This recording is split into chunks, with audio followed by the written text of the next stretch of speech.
Hi, I'm XO, and today we're going to build a SimCity. Released in '89, SimCity was made by Will Wright, and it is the great granddaddy of all the sim games that you've ever heard of. It got big.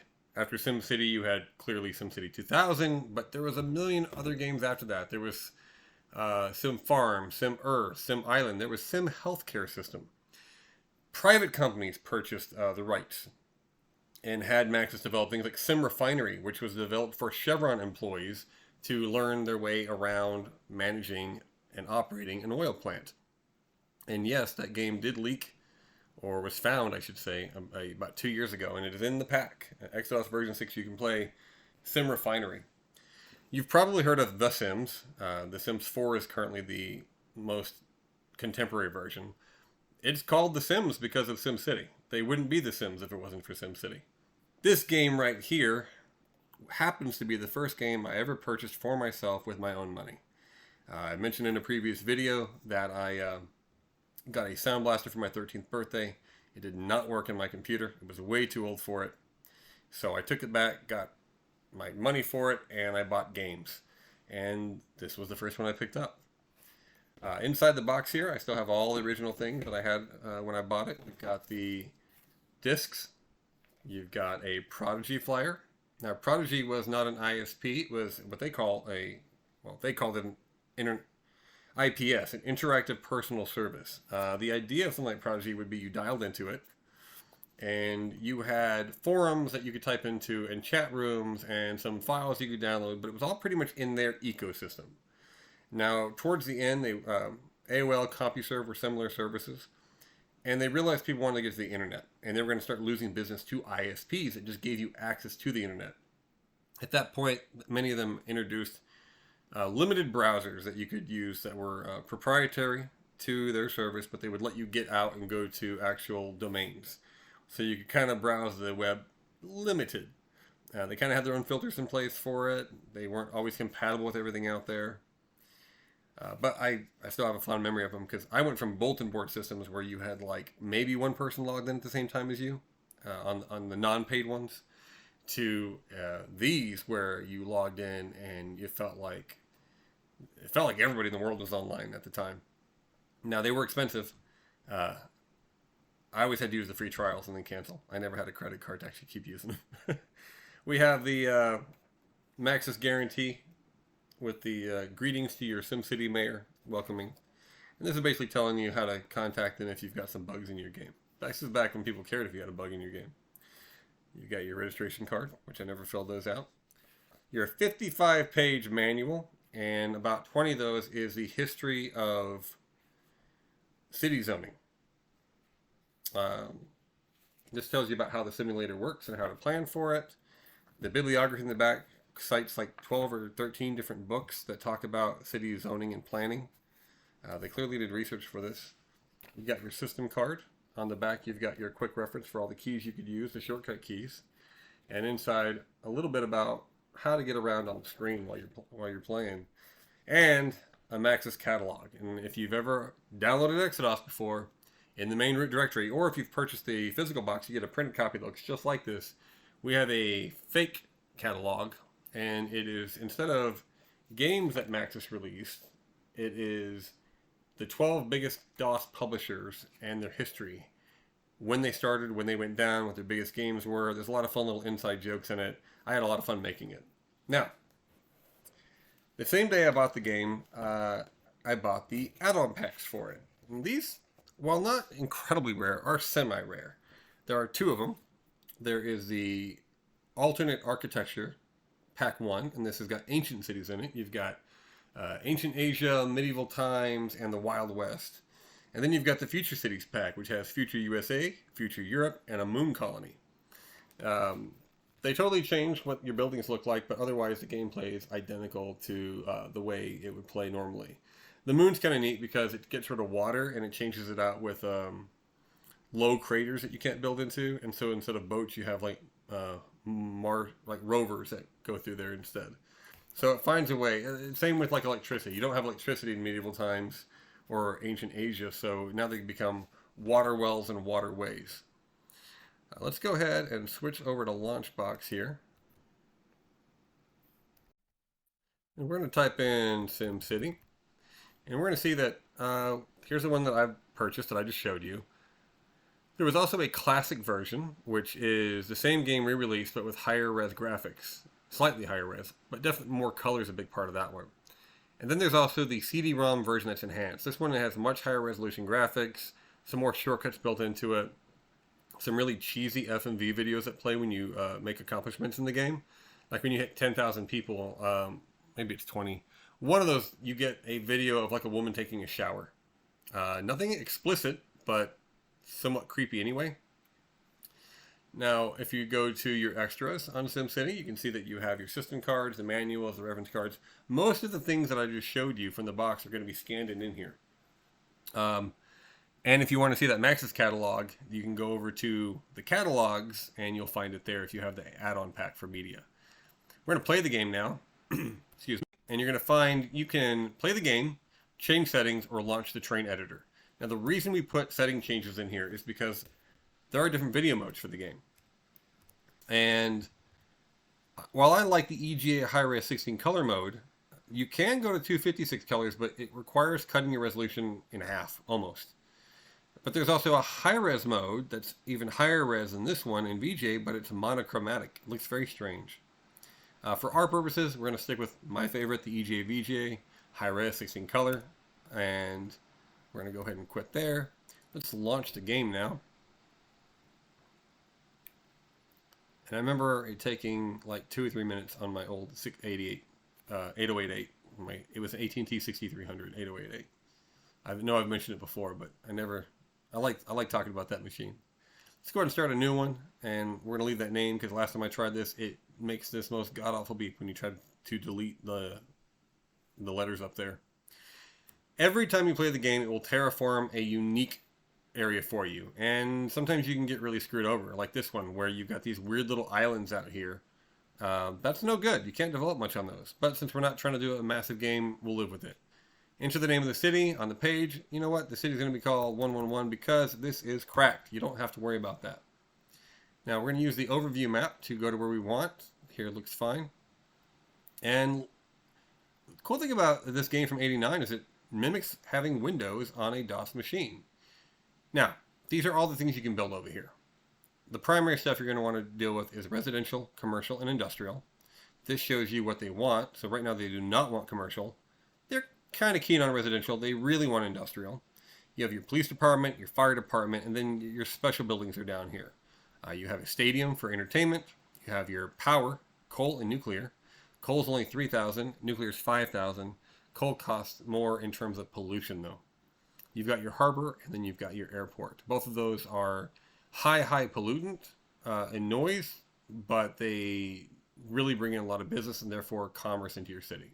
For now, we're going to create a little row of houses here, or in this case, residential zones for houses to build. We'll make a little main drag in the middle.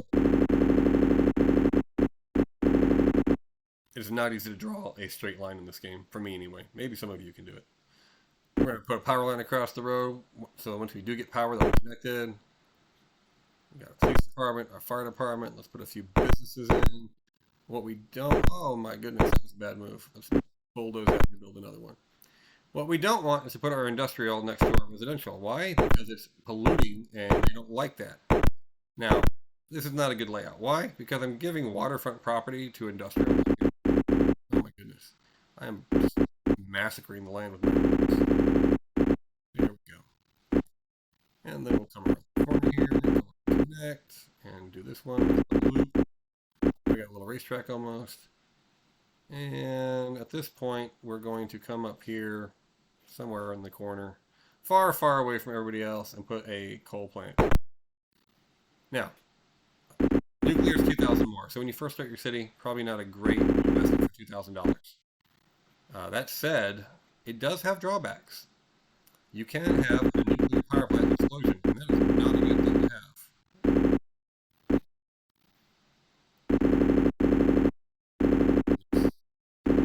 Oh my goodness. Alright, finally. Oh my goodness. There we go. Finally, massacred. I've murdered the world to do this. So people have started moving in now. We've got 2 little houses that popped up here. And you can see this residential bar is going to start going down eventually because of that. We'll go ahead and do this. Make a little intersection. Now we have a little light and everything down there, which is kind of cool. We'll connect our power on all 4 sides there. People are starting to move into our town now, and it is August of 1901, our first year in the game. September now, and when it hits December, going to January, we're going to get our first budgetary report of how we're doing. It's not going to be great, guys. We'll be lucky to have more than $10 in taxes our first year. And we've already spent $7,099 building what we have. So in SimCity, you kind of build things out, and you have to wait and be patient and raise those taxes back up so that you can build again. We've got some traffic going on down here. That's where the railroad comes into play. Now, the railroad is kind of weird in SimCity. It replaces your roads.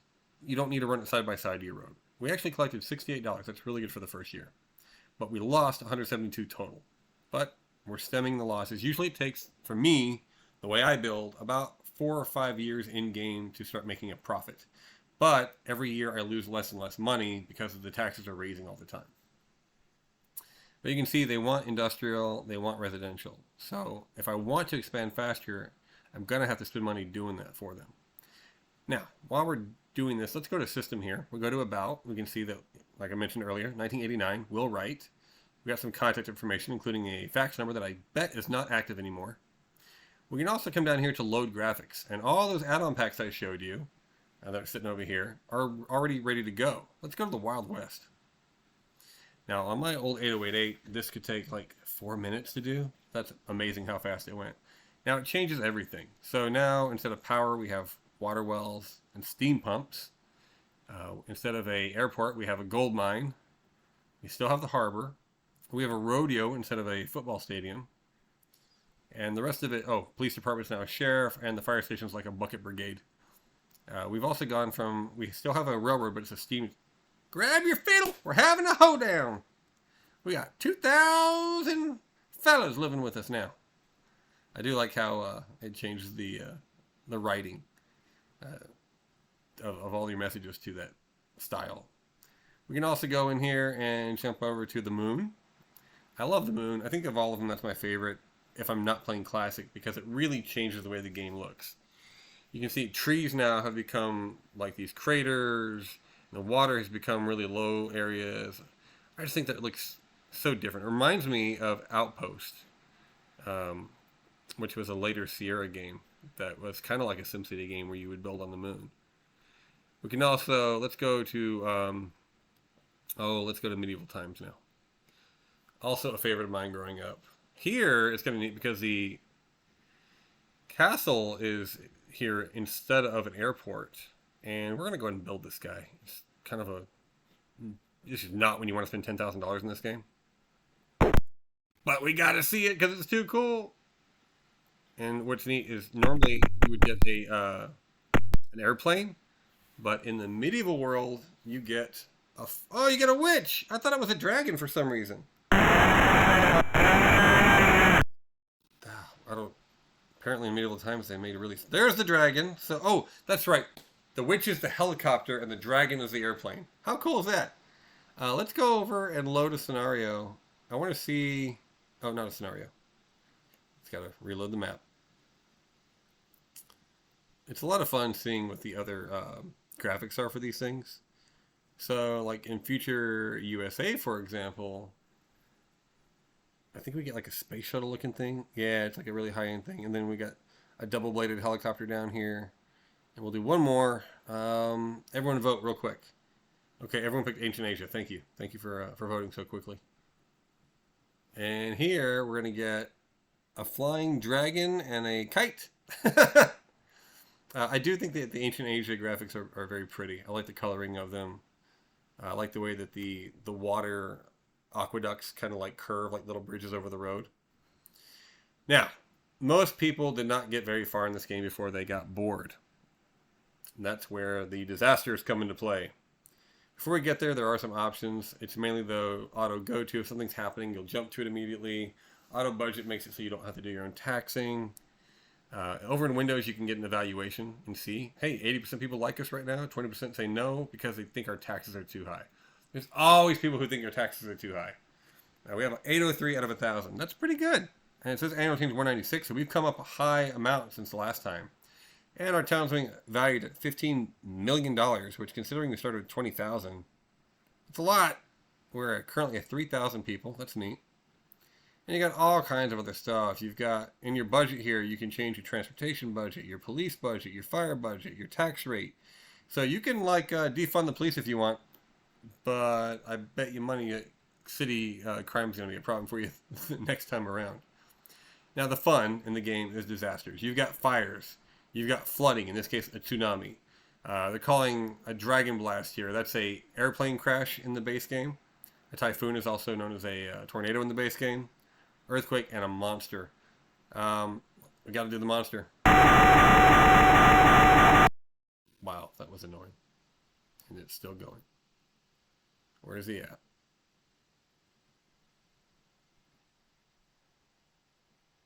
There's your airplane. There's... Oh, I think... Why do we just have a fire going on? I thought I said monster. Okay, a large reptilian creature. And let's go see where he's at. He's down here. No, that's the same monster you get. That's crap. That's the one you get in the base game. Let's go... I think... So in medieval times you get like a one-eyed ogre. On the moon, you get this weird, like, worm with a skull for a face and two little purple wings. In future Europe, you get this weird mechanical arachnid-looking thing, and the message is like, it's either an angry alien or an American tourist. Run! I don't remember what the Wild West has. Let's see what that one is. Maybe it's a giant tumbleweed. It is a giant tumbleweed. That must have been a repressed memory because I didn't... Wow, okay. Here comes that tumbleweed. That's kind of funny. In future USA, let's see what that one is. I think it's like a UFO or something like that. Nope, big space robot. Kind of blends into the trees too much, though. Well, traffic stinks. Anyway, at this point, one of the negatives in this game is you can't do anything when the monster's coming. Like, he's going straight for the airport. I'm going to lose a $10,000. And there's nothing I can do about it. You can't stop the monster. You can't fight the monster. Just destroying things. And shooting lasers at your stuff. And then eventually, he goes away. And you're left with parts of your city on fire, roads destroyed, and you just rebuild. You bulldoze the stuff that's messed up. You rebuild the old building on top of it. Like, now my fire department, I don't think it works anymore now that it has some damage to it. So I don't think my airport can work anymore either with this. I'm not... Let's see, we'll get it. We're going to get the disintegration gun out and clean up the damage. Does it rebuild by itself eventually? Oh, it did rebuild. Hey, that's kind of cool. I didn't have to destroy the whole thing. Now, if the center of the block got taken out, it is toast. There's nothing to be saved.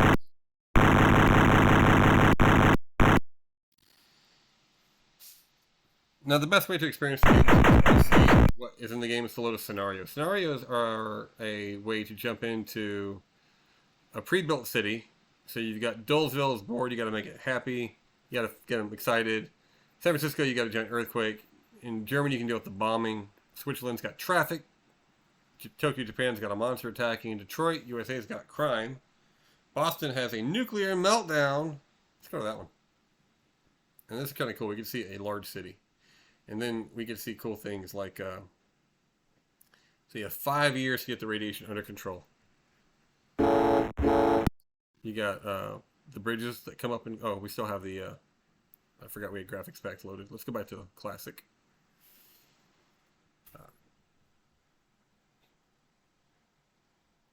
All right, so you got bridges that will automatically go up. I mentioned earlier that train tracks, they just sit alongside your, they replace roads. They don't, you can bulldoze the entire road. Oh, there it goes. So all those little isotopes are bad. their nuclear damage and everything in that area. Now they got crime out of control. It's, oh my goodness. It's not a good day in Boston. Does Boston even have a nuclear power plant? I don't think it does. Now I'm going to quit the game, and just real brief here, I'm going to fire off the enhanced CD-ROM version so you can see the difference. First we get a really, really high-end pre-rendered graphics intro. And I think it kind of oversells the game a little bit. The city looks a lot better than anything you're going to build in the game.